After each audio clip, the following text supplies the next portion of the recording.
Welcome to Pop Style Lashes. We have another video here, really short, everything you need to know about isolation and placement for eyelash extensions.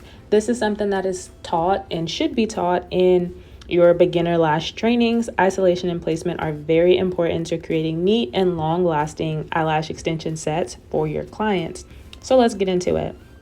Isolation means one natural lash has been separated from the rest. As you can see in the picture, there are the tweezers that are separating those other lashes. The placement of the extension should match the curve of the natural lash. And again, you can see that in the diagram. These two things are really important for eyelash extensions.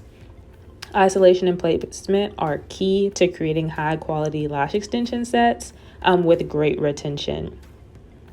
So isolation is done by using one set of tweezers to separate and spread out the natural lashes. When a lash is isolated, it's literally separated from the other ones. And placement is done by actually placing the eyelash extension on the natural lash, and it should follow that natural curve. Shameless plug, of course, shop Pop Style Lashes for all your lash extension supply. If you found this video helpful, go ahead and give it a thumbs up and check out some of my tutorials so you can actually see me isolate and place.